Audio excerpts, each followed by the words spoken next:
باشد. خداوندا از خانه خود شدیم این کاری که کردیم فقط برای رضای خدا، نه برای رکلام، نه برای خدا خلق خشن، نه برای پکازوکا. السلام علیکم و رحمت الله تعالی و برکاته دوستان. الحمدلله حسبنا الله و نعم الوکیل، حسبی الله و نعم الوکیل.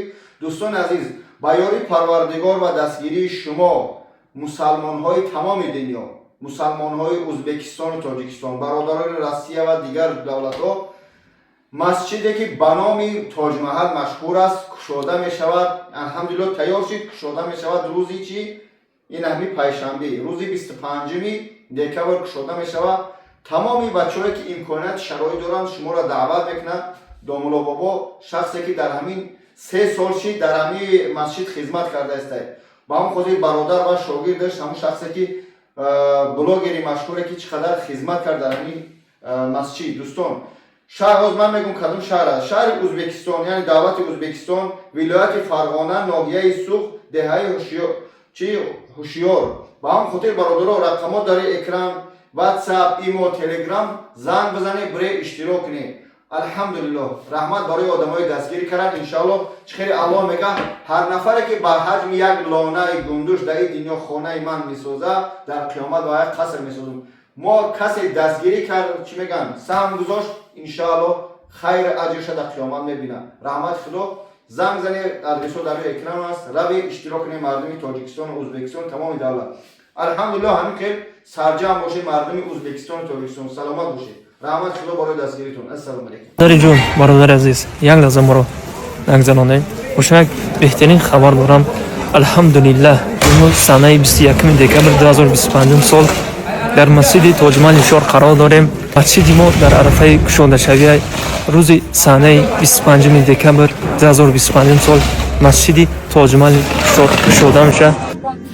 السلام علیکم و رحمت الله و برکاته. سلام، امیدوارم خوب تنصت هستید. الحمدلله ما امروز در عرفه مسجد کشاده قرار داریم و همراه استاد امسال برنامه هستند که سنه کشاده شوی مسجد کیه همش میفهمید. الحمدلله و الصلاة و السلام علی رسول الله. اما بعد السلام علیکم رحمت الله و برکاته. السلام علیکم برادران اهل اسلام.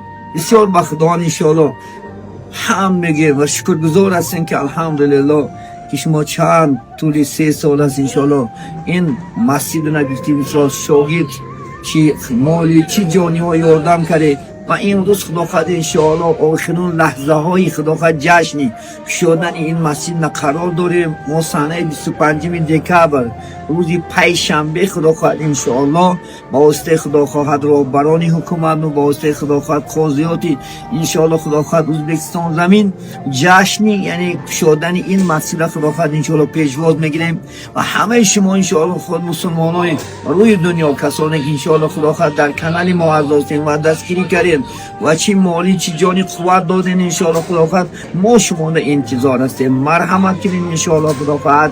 یعنی این مسجد کشاده گفته اعلام میکنیم خدا خواهد انشاءالله و در این مسجد امید میکنیم که خدا خواهد عصرها تمام مسلمان زمین انشاءالله عبادت میکنند. ما از شما همه خدا خود مسافر و قطعی نظر در کجایی که هستین صدای ما را میشنین ما از زمین تا آسمان منتدار هستیم و الله همه راضی باشد. خداوندا از خانه خود شدیم این کاری که کردیم فقط برای رضای خدا، نه برای رکلام، نه برای خدا خلق خشن، نه برای پکازوکا، فقط برای رضای خدا. سنه 25 دکبر هر یک شما رو ما منتظریم در این مسجد تاج محل شهر.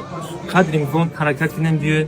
مردمانی که دور و نزدیک ما رو تا این روز دستگیری تا آمدن چنان شریع الله بودن که با خود انشاءالله خیلی درگرده مسئولیت ما بود.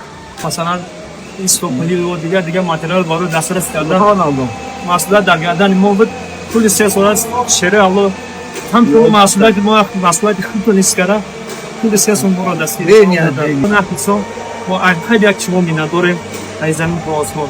حتما بیاین در کشاده شوی مسجد تاج محل اشتراک کنید. واقعی در پناه الله باشید. السلام علیکم و رحمت الله.